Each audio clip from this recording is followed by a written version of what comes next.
Good afternoon, everyone. We are going to get this debate underway very soon. I'm Marlena Watt, and first of all, I want to say, as a Gumulgal person of Mabiag Island in the Torres Strait, I respectfully acknowledge the traditional custodians of these lands, the Turrbal and Yagara peoples, and acknowledge that sovereignty was never ceded. My deep respect to the elders. I'm going to give you a brief overview of the debate format. Stephen Miles and David Crisafulli have both agreed to these terms. It's the one thing they can agree on. Firstly, each leader will be invited to address you all for 5 minutes, highlighting their plans to shape the state over the next 4 years. I'll be ringing a bell at the 4.5-minute mark. Actually, so I have the bell and they've given me a box to stand on today, so it's really giving me a whole new perspective up here, I must say. So after that, they will then have the opportunity to ask each other 2 questions each, and the answers must stick closely to 2 minutes. After this, we will open up to the media for the club's standard question time, and a lot of the journalists are at the back of the room and they have been following both leaders over the past fortnight. The debate will end with each leader being allowed to ask one final question and then provide their 2 minutes of closing remarks. I'd now like to invite the Premier, Stephen Miles, and the Leader of the Opposition Leader to the stage.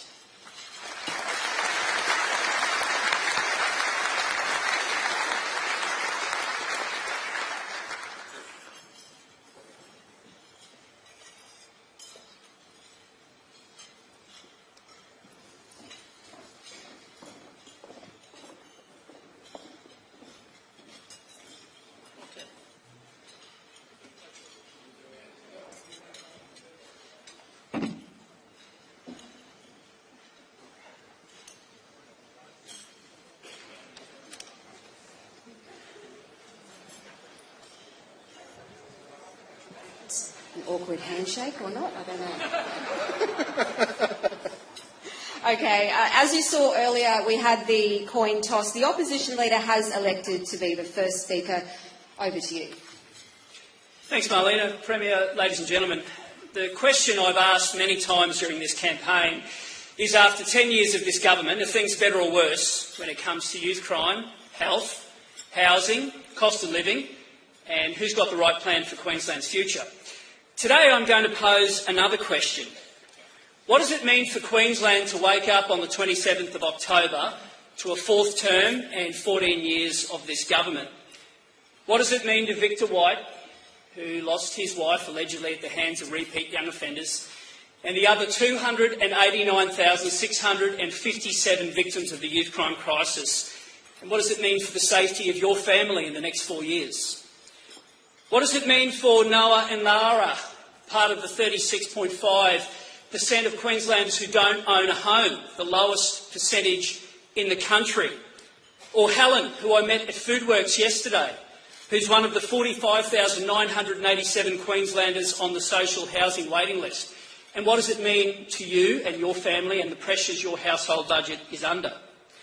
What does it mean for Ravi and his staff at the pizza shop in Mansfield, who I went and spoke to the other day? He's had to sell his home just to keep the business alive. His staff are losing the hours, multiple break-ins, rising pressure. And what does it mean to your cost of living pressures in your family? And what does it mean for Lauren, who lost her dad, Wayne, at the end of an ambulance ramp? One of the Queenslanders who are suffering from the 45% ambulance ramping over the last 6 months. It's the highest figure ever recorded in any Australian state or territory. Imagine waking up to 4 more years of that. Or a vote for change, a fresh start. Let me tell you what that looks like. Fewer victims, the Making Queensland Safer laws by the end of the year. Adult crime, adult time. But we're also going to do gold standard early intervention, crime prevention schools, a child safety department that helps the vulnerable children, a residential care sector that ensures those 2,000 kids have hope into the future. Rehabilitation with purpose. Every single young person who leaves detention will have a 12-month plan, not the 72 hours they get at the moment, to stop that pipeline returning into our youth prisons. A plan for greater home ownership, less vulnerable Queenslanders sleeping rough. How are we going to do that? Supply an infrastructure partnership with local government to get houses out of the ground again. A shared equity scheme for young Queenslanders who don't have access to the bank of mum and dad. We are going to remove a tax. Young Queenslanders buying or building their first brand new home will not pay 1 cent of stamp duty. The faith-based sector will be given the keys to unlock 10,000 social homes working with that vibrant community housing sector, and every single cent of the Housing Investment Fund will deliver new supply. It's a plan to unlock supply. And then a plan for immediate and long-term structural cost of living pressure relief. Rebates, cheaper fares, a solar for renters scheme to ensure the immediate pressures are dealt with, but a long-term focus for affordable, reliable, sustainable electricity through a maintenance guarantee, making sure that we put downward pressure on insurance by building flood mitigation and dealing with the youth crime crisis, and transport to get people to and from work with better quality roads and more reliable public transport. And respect for your money, doing things on time and on budget, the way that governments once did things. And a plan to end the Queensland health crisis. A commitment to get ambulance ramping back under 30%. We'll stop the July 1 introduction of the patients tax. Real-time health data. Triaging, getting our transit lounges working the way they should, and 7-day discharges. Doctors and nurses back in charge. Every single health and hospital network will have at least one frontline clinician who works in that system sitting around that board to make sure that our system performs for those who give so much working in it. And delivering the beds in the pipeline that are needed, but also making sure that we finally deal with step-up, step-down facilities to address the mental health challenges Queenslanders are facing. That's our plan for Queensland. That's our plan for a fresh start. Now, Labor's plan will be about a scare campaign, things that aren't in that plan. But after 10 years, that's all they have left. I'm offering hope over fear, a fresh start for Queensland's future.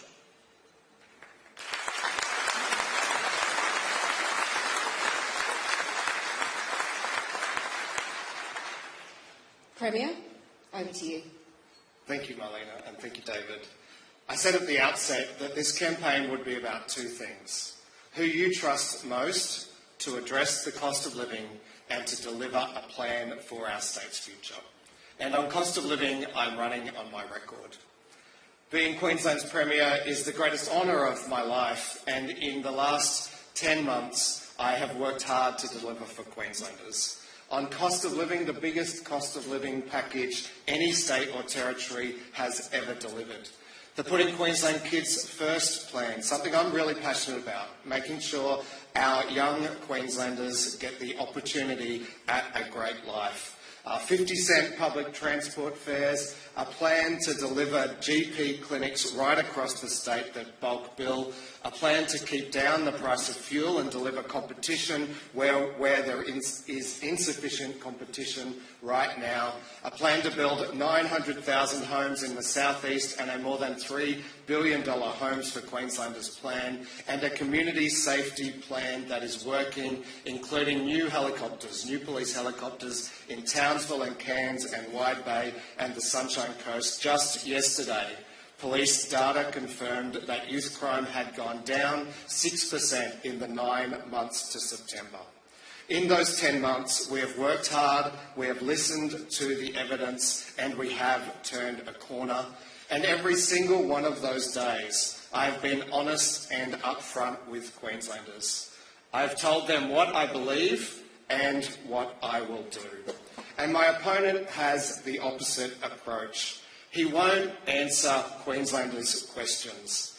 He can't give an honest answer about what he believes when it comes to women's reproductive rights, despite being asked 131 times now. He can't give an honest answer on how many small pumped hydros will be needed to replace the big one he intends to cancel, nor answer a simple question about what he believes on nuclear power. He can't tell Queenslanders how he is funding his more than $17 billion of election commitments. He can't give a straight answer on coal royalties or Olympic stadiums either. Instead, what we get is carefully rehearsed slogans. And so when you hear those slogans, when you hear him say that his plans are fully funded and fully costed, think, if they're fully costed, why won't he tell me how he's paying for them? When he says that's not part of my plan, ask yourself, is he actually ruling it out? Would he actually stop it? What does he believe in his heart, whether that's on nuclear or on women's access to abortion?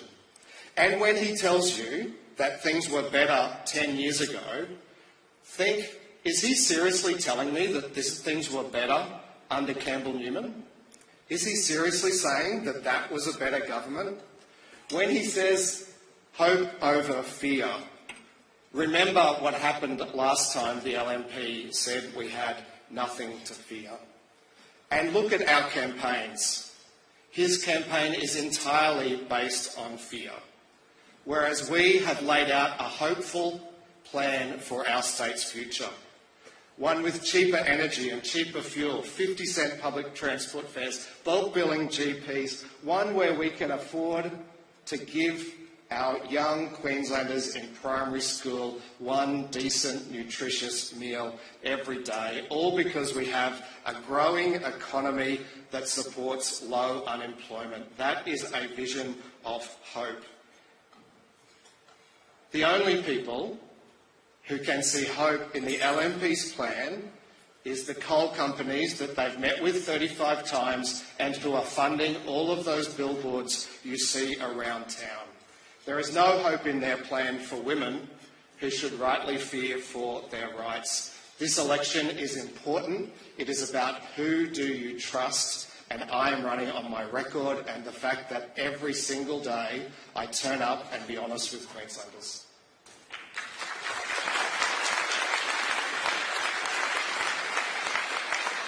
David Christodoulou, your first question. Thanks, Marlena. Premier, adult crime, adult time is part of a plan to change youth justice laws that your Labor government weakened.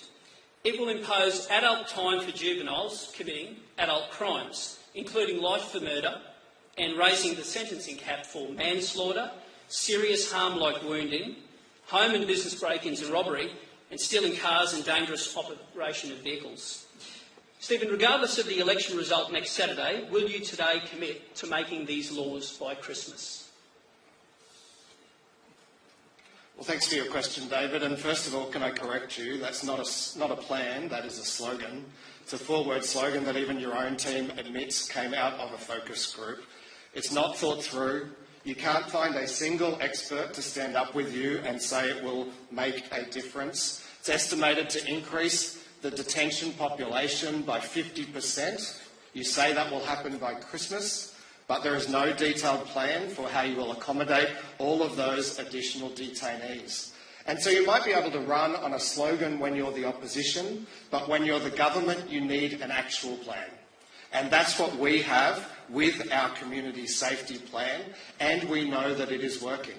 Extra police resources, new intervention programs, preventing crime before it occurs, building new detention capacity because we have introduced tougher laws. That's what our comprehensive plan is, that's what it delivers, and it trumps a four-word slogan any day. I guess that's no, and that means more youth crime, more victims of crime, more headache and more... Is this a question, Marlena, or another statement? Your question now, Premier. Thank you, Marlena. David, you say that you're going to cut the Pioneer Burdekin pumped hydro project and that you will replace it with smaller pumped hydro schemes, which would be estimated to require 70 smaller pumped hydro projects at a greater cost. Can you tell Queenslanders how many smaller pumped hydros you will build, how many megawatts they will deliver in total, how much they'll cost and where they'll be located? Well, no, only you and your ministers have used the figure 70, so allow me to explain what you add up the megawatts, that's how you get to 70. Allow me to explain what a vision for energy looks like. Firstly, the baseload power that has underpinned this state for generations and must continue to underpin the state needs to be put back online. And over 1,000 days ago, the power station at Callide exploded because the government didn't maintain it. They then spent the better part of $40 million covering that fact up. But unfortunately for Queenslanders, that has resulted in electricity increasing by 19.9%. That's 3 times the national average. So we have a plan to make sure we deliver a maintenance guarantee to keep that on. We also have a plan to transition to renewable energy, and part of that involves storage. The first cab off the rank is the Burrumba pumped hydro plan, which unfortunately under the current government has blown out from $6 billion to $14 billion. Now, we don't believe that is the case. We believe with diligence it can be delivered. The private sector also has a big thirst to deliver more of these projects. What we won't be doing is embarking on a $24 billion thought bubble, a plan that doesn't have planning approval, traditional owner consent, an environmental impact statement. The Premier can't say how much it will cost or what the impact on people's bills will be, nor when it will be delivered. And I'm not going to be prepared to sign Queenslanders up to that. We have a plan that is affordable, it will deliver reliable energy, and it will be efficient and environmentally sustainable. That's a plan. It's not a $24 billion wrecking ball through Queenslanders' household budgets. Your second question, Opposition Leader. Premier, 12 months ago, you promised Queenslanders ambulance ramping would be below 28% by the middle of this year. Today, the latest figures show it's nearly 45%. That's the worst 6 months ever recorded in any Australian state or territory. Because your government didn't do what matters when it mattered, will you admit you are incapable of curing the Queensland health crisis? Well, thank you for your question, David. First of all, can I say Queensland has a world-class health system, and I am very proud of it. I'm proud of every single one of our health workers who work in our health system. I will never call them duds, and I will never sack them. They have been working incredibly hard, and across just about every national measure, they outrank all of the other states. The median seen-in time at our EDs is just 15 minutes. For Category 1 patients, every single one is seen within 2 minutes. When it comes to patient off-stretcher time, which David likes to call ramping, that has seen an improvement over the last quarter thanks to our investments, including increasing the health budget by 11% and continuing to grow the health workforce, those hard-working emergency department nurses and doctors, as well as our paramedics. As I say, that has turned a corner on post while we've seen great improvements across all of the other measures, including elective surgery, seen on time. So while David might prefer to talk down our health system, I am proud of them and I know how hard they are working. And your second question, Premier. Thank you, Marlena. 35 times you or your shadow ministers have met with coal mining companies, executives or lobby groups. You gave a speech at a parliamentary function this week, recently, where you said they could take your commitments to the bank. What are those commitments? That when we set a tax scheme, it should count for something, because before the last election, the government promised 26 times there'd be no new or increased taxes, and they broke that 7 times. And in the process, what happens when a government can't conduct itself with certainty, people build in sovereign risk. Now, we've told the coal industry what I've told you privately, what we've voted in the parliament, and what I'll tell this room. There will be no changes. That royalty regime is baked into the Fords, and it should remain so. But what good governments do is consult and listen. And when you make a promise, it's got to count for something. As we've seen with doctors who've been whacked with a patient's tax, that for 2 years the government denied its existence, and then at 2 minutes to midnight somehow they want to pretend that if they're re-elected they will remove the tax that is waiting on the books from the 1st of July. People don't believe you anymore. The AMA asked you to stop saying that. They don't believe you anymore. The AMA asked you to stop saying that. The AMA have put out a statement saying what a wrecking ball this would be for their industry. And if you want to join us in axing the Labor tax, we'll have a bipartisan ticket on that one. What I'm saying to you, every one of you in this state, is that a word of a government should count for something. And unfortunately, time's up for this government. They don't have the credibility to say that their word can be taken to the bank, because they broke it so many times. And what I'm offering Queenslanders is certainty. And whether that's a mum and dad who wants to start a small business, a young person who wants to be the first person in their family to buy a house, or someone who wants to invest millions in this state, it's got to count for something. The word of the government has to count for something, and respect for your money is something that I value. All right, we are going to go to questions from the journalists at the back of the room soon. But first of all, you've both been on the official campaign trail for 16 days now. Feels a lot longer than that. I have a question for you both. A lot of campaign events require planning, obviously, but your interaction with voters can seem quite controlled or staged at times when the cameras are filming. I'm curious to know, how willing are you both to take more risks on the road in these final 10 days? And if so, what would that look like? I think it's very important, and I've spent a lot of time at pre-poll, and people get the opportunity to come and tell you what their view is about all manner of things. I think that's a very important part of the democratic process. You mentioned about interacting with Queenslanders. It is difficult, Marlena, when there's 8 cameras over your shoulder and a whole heap of lights, and that makes it tough for the individual. I mentioned the person I met at Foodworks the other day. For the individual, as in the person? For the Queenslander who's got the lights of the world on them. I mentioned the Queenslander I met at the Foodworks the other day, and she's on the verge of homelessness. Now, after the cameras stopped rolling, I went and spoke with her, and yesterday my candidate in the Redlands, Rebecca Young, connected her with a service provider. Now, that's a Queenslander who's got a tough story that you mightn't see it, you mightn't report on it, but it matters to her and it matters to me. And I love meeting Queenslanders. That to me is one of the great parts of this job, and I'm sure Stephen agrees with that. Yeah, I'm having a great time on the campaign, Marlena, especially loving the shopping centre walks and the street walks and the kindy visits and the school visits, dropping in on pre-poll and seeing our candidates and supporters there and helping them to greet voters. So I'll be doing as much as I can to meet as many Queenslanders as I can between now and the 26th. I think the point David makes about the pack, though, is right. I dropped in on a little girl in Bulimba, Lottie, and the sight of 5 staffers and 7 cameras and a couple of microphones did upset her a little bit. So we've got to get the balance right. It sounds like you're both blaming the media. Well, Marlena, in the spirit of transparency, Isn't that fair? I said to the Premier before, the other day I hopped out to make a visit, and there was 9 of you waiting, and all I needed to do was get to the bathroom, and it's too late. You're there, the cameras are on, and away you go. It's one of the pressures of the campaign. All right, we'll see how the final 10 days goes. All right, we're going to go to the back of the room where the microphones are. Here we go. We've got over to you, Tim. G'day, Tim Harvey from Channel 9. David, a question to you about abortion, which has been a big issue on the campaign so far. You've avoided talking about a conscience vote, but on Monday you gave your personal guarantee that there would be no changes.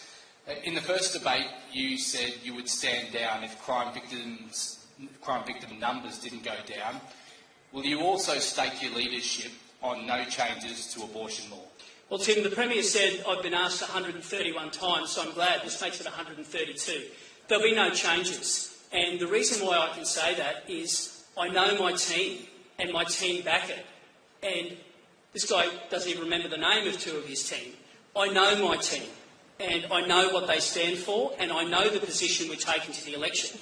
And I want every person in this room to know that we are not changing that law. Now, I've said it privately, I've said it publicly, and despite that, the vitriol online continues. And so I'm saying to you, it's not part of our plan, and there won't be changes. Now, that's very definitive. And the reason why I can be that definitive is I've got a team that backs that position. So if you're backing your team, will you stake your leadership on it? Tim, I would suggest to you if there were changes to that, I wouldn't be a very popular person amongst Queenslanders. There won't be a change. And I look forward in 4 years' time, if I'm given the privilege of running this state, to remind Queenslanders of the smear that was run. It has been vitriolic, it has crossed the line, and I have ruled it out. Premier, your rebuttal. Any comments? Any rebuttal? Oh, well, 132 times he's failed to answer that simple question. He won't tell Queenslanders what his own views are. Queenslanders know what I believe. I was the health minister who decriminalised abortion. I spoke on that bill. He voted against it, but did not speak on it. Queenslanders can trust me because they know my position and I am honest with them about it, rather than obfuscation and weasel words and carefully crafted, rehearsed slogans 132 times. Marlene, if I might, I can't possibly have been more direct. You could. I want to be. Are you pro-choice or not? I want to be really, really clear. Those protections will remain in place, no change. And I want to talk about another form of protection, considering the Premier's opened the door, if that's okay.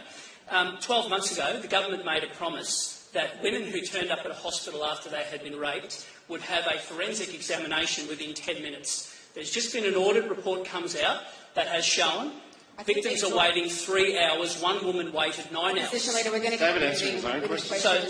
So that's the kind of protection that I don't get to ask your own questions. Hello. James Hall from the Fin Review. Thank you both for being here. Probably a shock to you both, but I'll ask about debt. S&P Global told us this week that the increased debt through the election spending spree had risked Queensland's AA credit rating. How much emphasis will you both put into improving that debt position, or can voters expect election sweeteners to be permanently baked into the bottom line of the budget? Oh, sorry, it's to you both. Yeah. You pick, Marlene. Okay, Opposition Leader or Premier, you can't decide between the both of you? You call and we'll go. Yes, you can go. Debt will be lower under an LNP government because it starts with respect for your money. The days of wanton spending on consultants will be a thing of the past. The days of projects blowing out in the billions will be a thing of the past. We will not embark on a $24 billion wrecking ball of a project that doesn't stack up.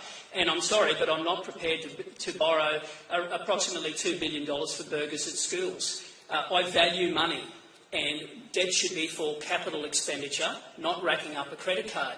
And my great fear is if government doesn't change, based on the promises that have been made, based on the reckless spending, based on the fact there's no project discipline, there's no accountability around a cabinet table, I do fear a credit downgrade under a re-elected Labor government. That won't happen under us. We have a plan, and that plan is a lower taxes plan that respects your money, and I can categorically say debt will be lower under an LNP government.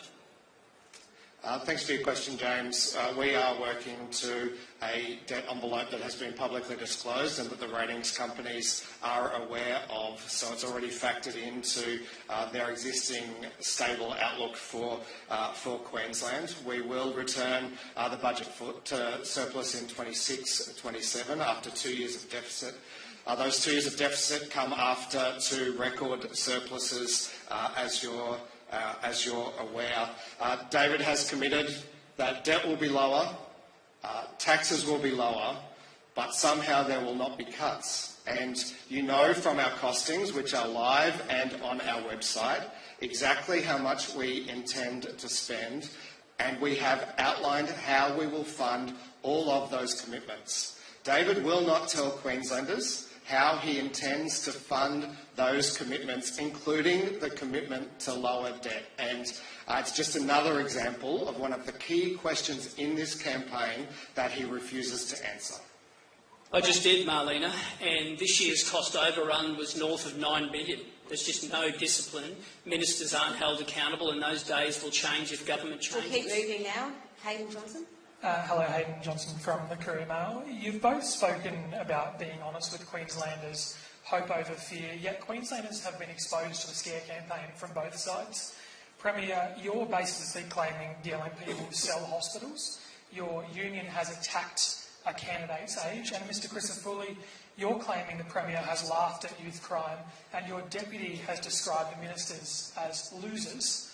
Will you both commit today, for the last week and a half of the campaign, to a facts-based race and calling out these scare campaigns? Questions about third-party campaigns need to go to them, but we have... It's your union, Premier. What we have been doing, Hayden, is pointing out the flaw in the LNP's costings, and that given their commitment to not increase revenue and not increase debt, those commitments need to be funded through cuts. And you well know that health is far too much of the budget for you to be able to find those kinds of savings without cutting health expenditure.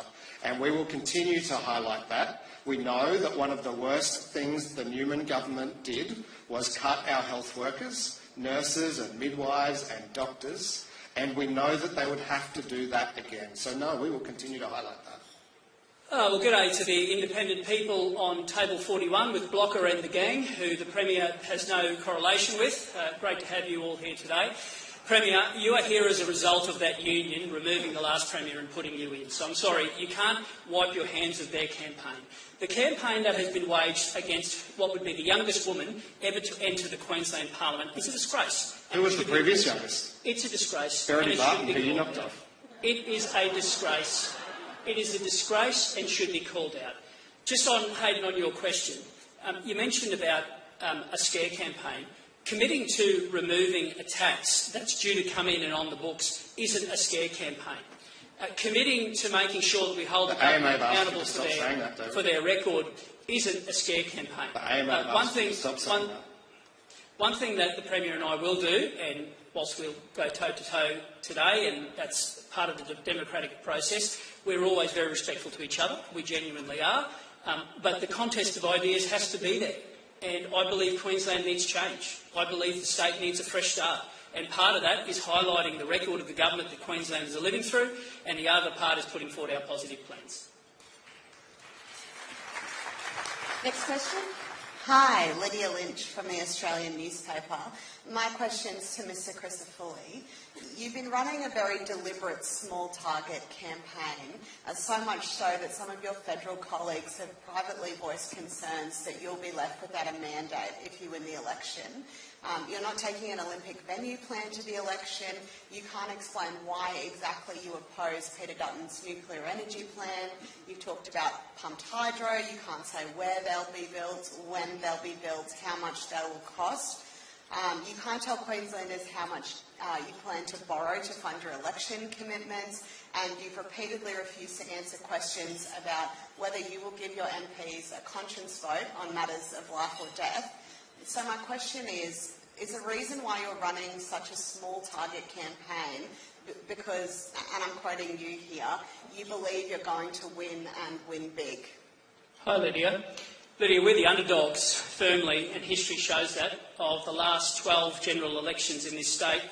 My side of politics has won one.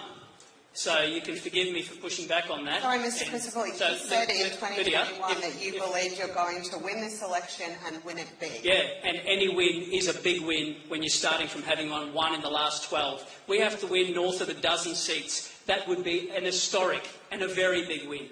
In answer to your question, by the end of the year, there will be new youth crime laws which are being drafted. Within 100 days, Queenslanders will see in real time what is happening in their hospitals. There will be a maintenance guarantee on our power plants with full visibility from shareholding ministers. And we've put forward the most ambitious housing plan ever taken from an opposition. So I know the Labor Party's done a pretty good job in saying their so-called target. I just say that's 4 years of discipline, not making mistakes, a unified team. And that's refreshing. And I said to you a long time ago that I'd lead a united team. Well, here we are. And in less than 2 weeks, Queenslanders can vote for change. And I have outlined a 100-day plan that has things that will be done in the first week, in the first month, by the end of the year, within 100 days. That plan is going to be a blueprint. It is in black and white. You can hold us accountable. It is ambitious, but it's the plan this state needs right now. Premier, any rebuttal? I think Lydia's question goes to the heart of this campaign. My opponent thinks he's going to win by so much that taking any position on anything is a risk to that, and that's why we get those kind of answers that you just heard, a kind of slogan salad full of carefully rehearsed slogans that don't mean anything, and then what I like to call foolenomics. You can somehow reduce debt, reduce revenue and not have to cut. No, you'll have to cut, and that's what his costings will show. Gentlemen, Alison Patterson here from Queensland Country Life. And my question to you both is what do you feel the biggest challenges are facing primary producers across Queensland, and should you attain or regain power after the election, how will you work to solve this? Opposition Leader? Alison, thanks for your question. I remain a primary producer, and Tegan and I still have a very small cane farm that Mum and Dad run for us. I'm mindful of what the pressures are. The pressures are rising input costs and constantly changing regulation. The pressures are a government that hasn't been prepared to build water infrastructure for a generation. The pressure is the constant dead hand of government that sits over the top of people in agriculture. And I want to give them hope. I want to give them hope that there is a future. We do have a plan to build 3 new water storage in the first term of government. We do have a plan to make sure that those input costs of rising electricity becomes a thing of the past. We want farmers to feel like they can invest without constant changes to regulation.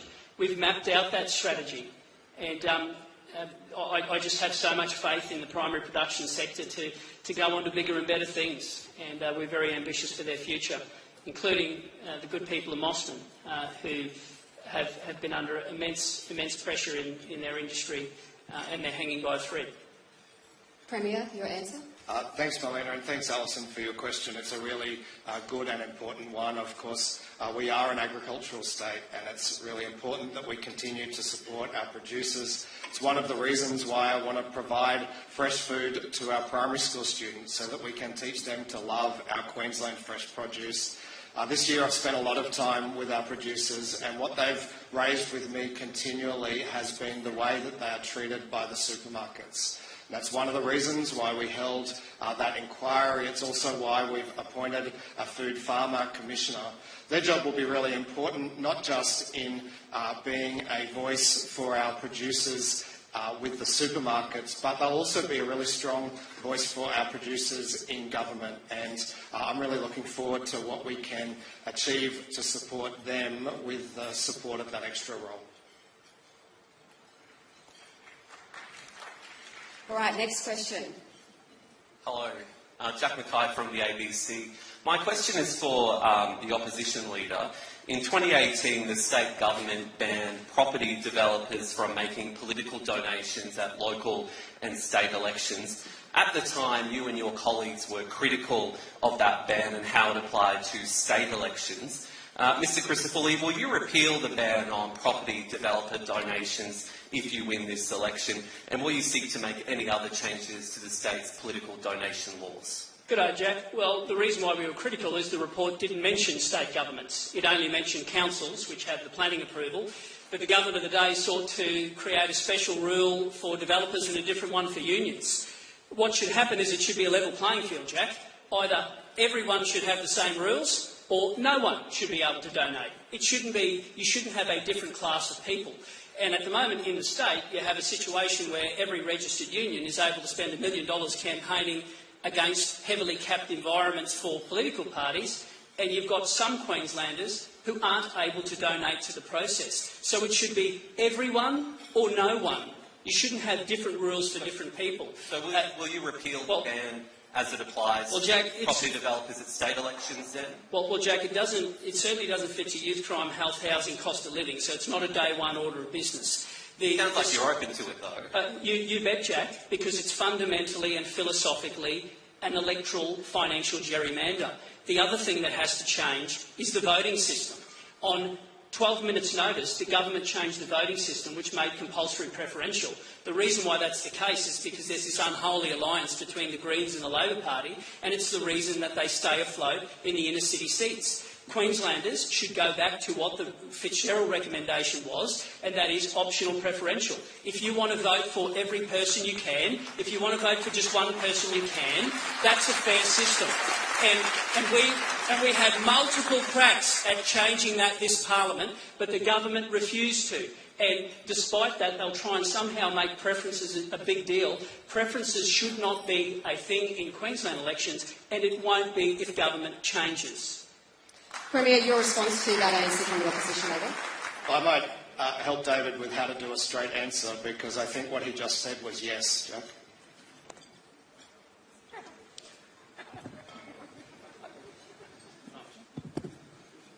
think that's yes, we'll keep taking those green preferences. Thank you very much.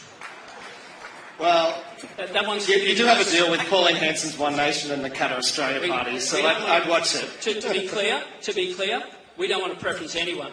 It's your corrupt laws. Oh, you're pretty keen to get those One Nation preferences. And to Grace, I know that you like those laws very much, very, very much. We don't. We think they're fundamentally unfair. We'll keep moving. How's that bell going, Marlena? Brendan Smith here from 10 News First. A question to both leaders. Firstly, to the opposition leader. Obviously, the Olympics is a big ticket item that will put Queensland on the map. Fast forward to 2032, opposition leader, where would you want to see track and field for the Olympic and Paralympic Games? Thanks, Brendan. I don't want to see it at Cusack because that's a terrible proposal and it's a temporary facility. It's poorly located and the only person who backs that is the Premier, who made a mistake looking for a pressure relief valve and unfortunately has to carry that to the election. So it won't be at Cusack. What I'm asking Queensland is after 1,000 days of mess, give us 100 days to sort it out. Within 100 days, an independent infrastructure delivery authority will map out a strategy that will make Queenslanders proud again. And when I talk to Queenslanders and they say, I feel embarrassed about what could happen on the world stage under the current government, I say to them, please don't, because we have time. And I want every one of you to know we do have time. When Sydney won the 2000 Games, it was 1993. So, yes, there's been over 1,000 days of waste, and the Premier was the responsible minister, but I'm asking Queenslanders for 100 days to sort out the mess. And in doing so, we can get back to what it was always about. Road and rail, a 20-year tourism plan, using the Paralympic Games to create accessible cities, using the disaster resilience that can come with upgrading our telecommunications. All of that's possible, and having venues that Queenslanders are proud of. All that can be achieved. I'm just asking for 100 days to mop up the mess of the last 1,000. Premier, the opposition leader doesn't like Cusack. You do. Well, that's another non-answer from the opposition leader. He won't give Queenslanders a straight answer about what new stadium he wants to build. I made a decision that keeping to the Olympic and Paralympic budget was important and that any additional funds should go to support Queenslanders with their cost of living. And I've been criticised for that. The Leader of the Opposition has criticised me for that. But at least people know my position. At least I have been honest about my plan. The Leader of the Opposition wants to go to the election without telling Queenslanders his plan. Now, he's hinted that he would revisit the Gabba redevelopment, which we know would dislocate the Brisbane Lions and cricket for 4 years, requiring probably another new stadium to be built, would dislocate the East Brisbane State School. He needs to explain where the warm-up track would be. And it's not good enough to say that we'll get through to the election and we'll tell you afterwards. I'm very confident that Brisbane 2032 is going to be an incredible event with fantastic venues. We do have $7.1 billion allocated, but we are also focused on delivering the infrastructure vision, including Sunshine Coast Direct Rail. And so we'll continue to fund those things as well as supporting Queenslanders with their cost of living. All right, let's get a few more questions in now. Hi, Savannah Meacham from Australian Associated Press. A question to both of you. Do you both believe that you've been able to step out of the shadow of your predecessors and former Premiers Anastasia Palaszczuk and Campbell Newman? Who wants to jump in here? Well, I reckon I have. I'm pretty proud of what we've been able to do over these last 10 months.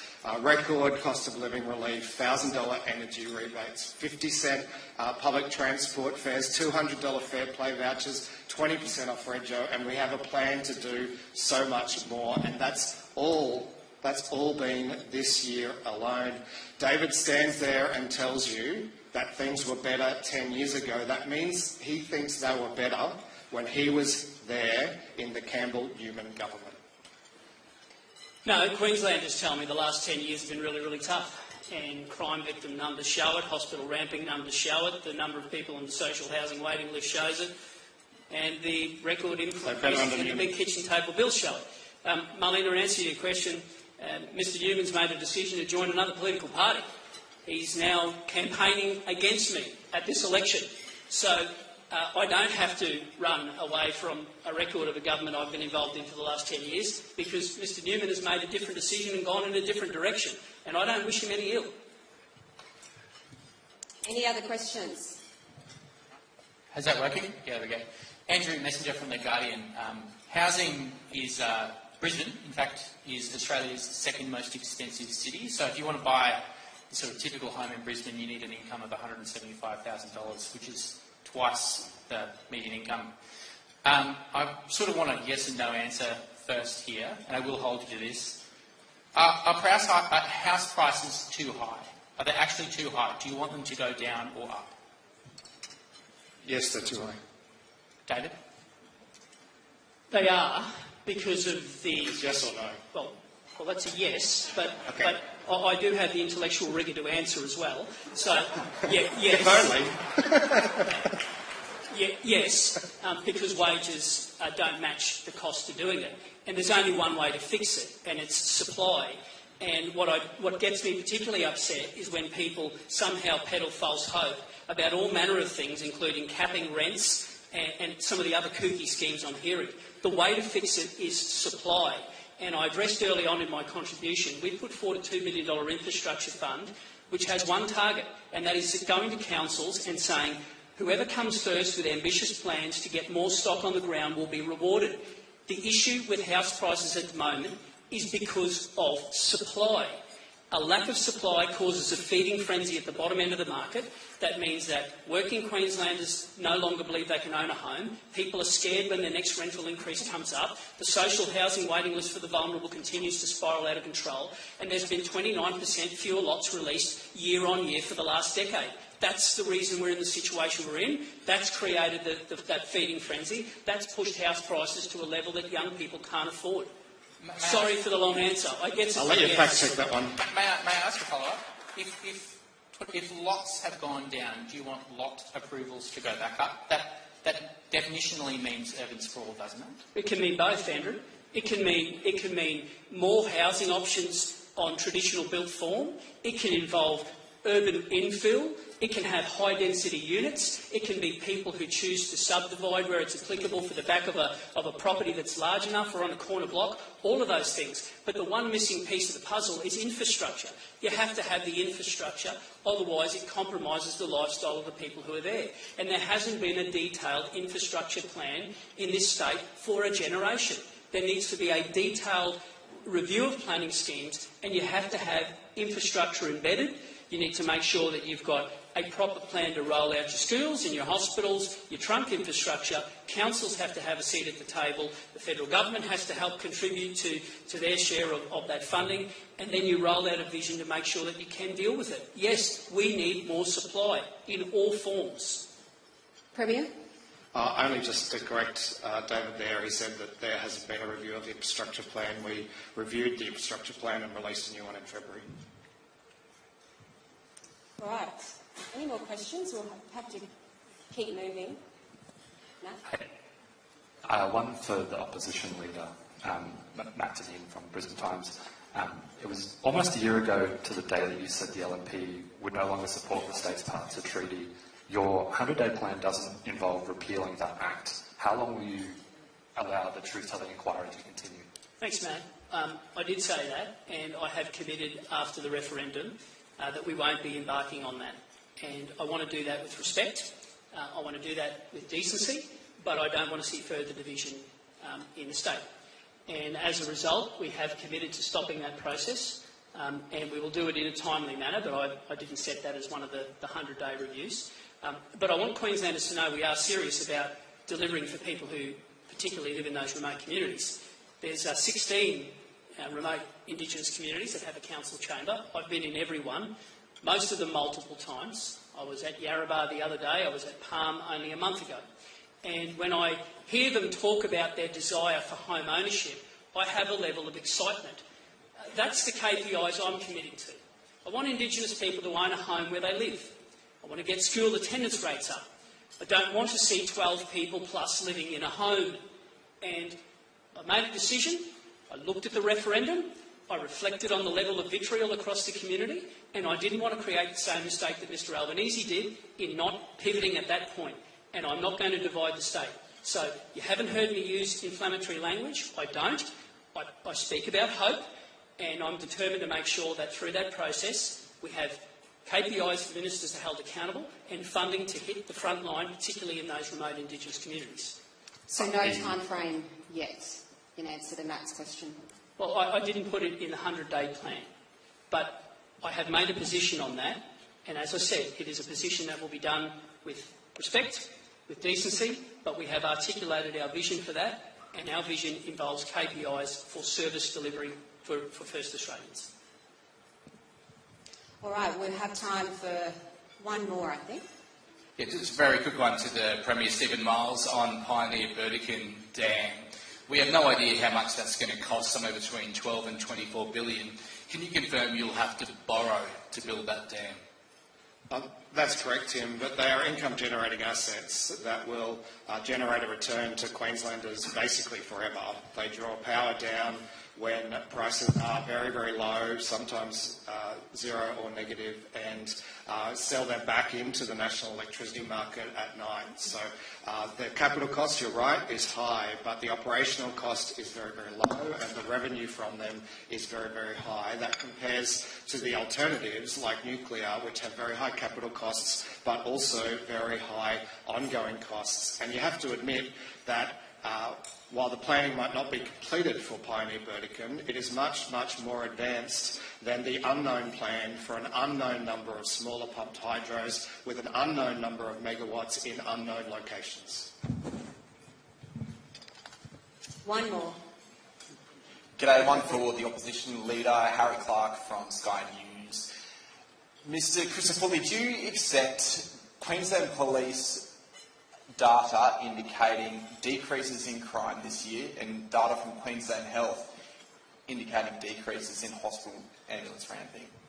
Hi Harry. Victim numbers are at record levels. Queensland has more victims than New South Wales and Victoria, despite the fact we have a smaller population. That is a fact. Victim numbers are the number that I will be held accountable for. There will be fewer victims under the LNP. You mentioned about health. I'm sorry, Harry, but a promise was made that it would be below 28% by now. A 1% movement in 1 month. I'm sorry, that's not a recovery. That's a blip. For the last 6 months, ambulance ramping has been at 45%. No other Australian state or territory has ever been there. The waiting list has more than doubled for elective surgery. So I'm sorry, Queenslanders aren't popping champagne corks. The health staff aren't saying, oh my goodness, the system's amazing. It is in crisis. We are in a youth crime crisis. We are in a health crisis. And the fact the government won't say those words tells you they will never be able to fix it. But he's asking if you believe the police data. Do you believe the police data? Victim numbers. Harry's asking about the police data. Answer the question. And I've set a target for fewer victims. You won't commit to that because your heart's not in it. Premier, will you commit to fewer victim numbers? We have a community safety plan that is reducing crime, Marlena. Now, one of the reasons the victim numbers have gone up is because we include domestic violence victims and all of those offences, something that the LNP did not do. So the early year data that David compares to does not include domestic violence victims. In fact, they said they were counting the victims that count. You have one final question each, starting with you, Opposition Leader. Thanks, Marlene. Stephen, your Labor government has been in power for 3,531 days. This is Labor's and your record. As a Cabinet Minister, you voted to weaken the youth justice laws, which led to the youth crime crisis. As the Health Minister, you didn't properly resource and plan the health system. Now ambulance ramping has climbed from 15% when you came to office to 45%.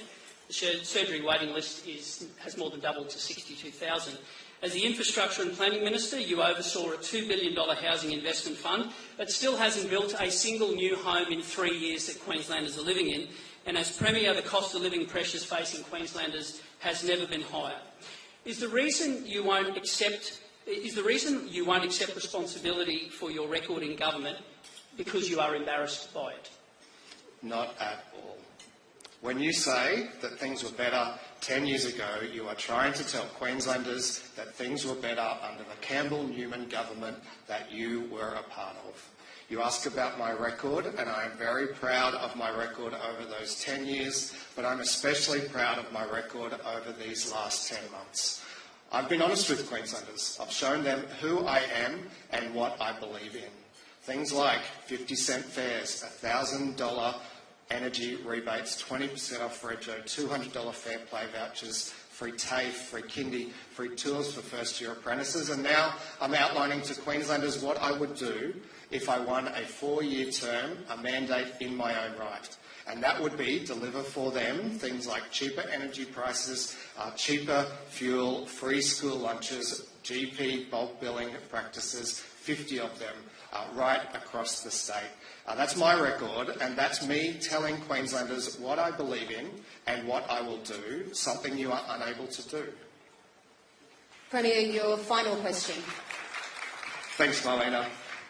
David, your only health policy is real-time data, which won't help a single nurse or treat a single patient. But what would really help Queenslanders would be real-time costings, like what we are doing. In your office right now, there will be an Excel spreadsheet that has to the dollar the cost of your unfunded election commitments. Why won't you tell Queenslanders? Why are you making them vote without that knowledge? Thanks, Premier. I've released with our Shadow Health Minister the most comprehensive health plan ever taken to an election, and people who I really admire most were the two Queenslanders who stood beside me when I announced it. One was Lauren, whose dad, Wayne, passed away at the end of a ramp because help couldn't arrive because as hard-working doctors and nurses were stuck trying to solve other problems because of an under-resourced system. The other was Steve, whose wife died in his arms waiting for an ambulance who didn't arrive. They backed that plan, so too have medical groups, and I'm very excited about the prospect of doing it. I'm also excited about doing things on time and on budget, and the Premier can throw figures all he likes. He hasn't been able to explain where the $24 billion for the Pioneer Burdekin thought bubble is coming from. In contrast, we have outlined not only our policies, we've outlined them to the dollar, and the government hasn't been able to punch a hole in one of them. Not one. We've stood with third-party groups, outlined it down to the decimal point. We have a lower tax plan. We're going to be the first government since 1977 to abolish a tax on young Queenslanders wanting to build their first new home. We're going to make sure that Queenslanders don't have to be slugged with a patient's tax that's on the books from the 1st of July. We have a lower tax plan, and we have a Shadow Treasurer who understands about respect for your money. And that's going to be a refreshing change. And Queenslanders will know that when they pay their taxes, projects will be done on time and on budget. And that's the sort of Queensland that we deserve. All right, we are almost at the end of this. You have time now for your closing remarks. With 2 minutes each, you'll get the warning bell at 30 seconds to go, starting with you, Opposition Leader. Thanks, Marlena. 4 years ago, ladies and gentlemen, I stood in front of many of you and I spoke about reform of my side of politics. I said that I would return it to the grassroots, and I said I would attract a generation of new candidates. I said that half of those would be women, and I was asked how I could guarantee that would happen, and I was told it couldn't happen. Well, of those 14 marginal seats that I set a target of 7, 10 are women, and they are a generation of Queenslanders I'm very, very proud of. 4 years ago, I spoke of the challenges that were on the horizon. I spoke of those big four crises: youth crime, health, housing, cost of living. The government said we were making up stories. They said it was a media beat-up. When we raised the DNA laboratory, we were told we were politicking. People don't say that anymore. We've had 39 Queensland health crisis town halls where victims have told us what it has been like to be caught up in that system. Brave doctors and nurses who have come and shared their story, that have put forward the plan that we will take to the election to heal that health crisis. Dozens of crime barbecues where young mums have told me what it's like to have to put a child to bed who cries themselves to sleep, asking if the bad man is coming back tonight. And we've put forward the most comprehensive reform to the Youth Justice Act as well as early intervention ever seen before. I have gone and spoken with Queenslanders living in a tent who at 8 a.m. say goodbye to their loved one, pack up the car and go to work, but they can't afford a home where they've lived and where their kids go to school. And while the government was criticising us, we were developing a plan. We were listening to Queenslanders. We were putting forward the case for change. And I want Queenslanders to know that is the plan we are taking to the election. That is the plan that will end the big four crises that are impacting Queenslanders. And after a decade of decline, that is the plan for the fresh start that this state so desperately needs.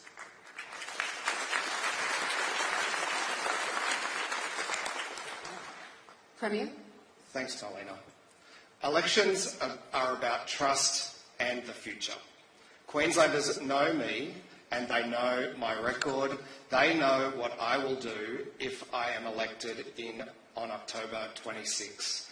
$1,000 energy rebates, 50-cent fares, 20% off rego, $200 fair play vouchers, more bulk billing, GPs, cheaper fuel, cheaper energy.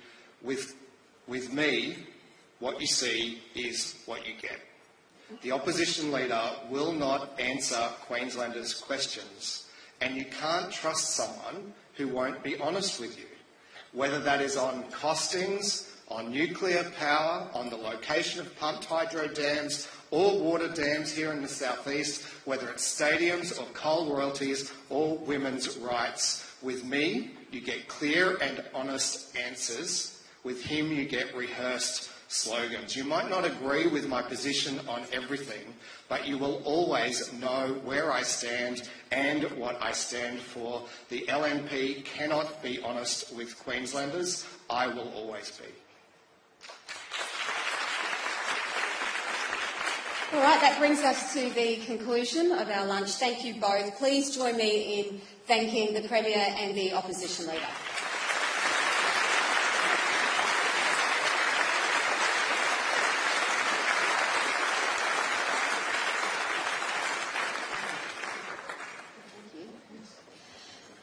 I'd once again like to acknowledge our naming rights partners.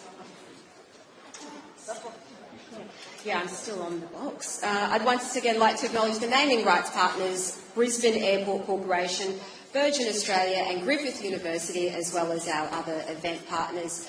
As Peter mentioned, the next Queensland Media Club event will be held here on the 12th of November with Senator Murray Watt, Minister for Employment and Workplace Relations. I'd like to thank Peter Kelly and the 3+ team for their ongoing management of Queensland Media Club events. For more information on events, please sign up to the mailing list on the QR code, which is on the back of the menu cards on the table.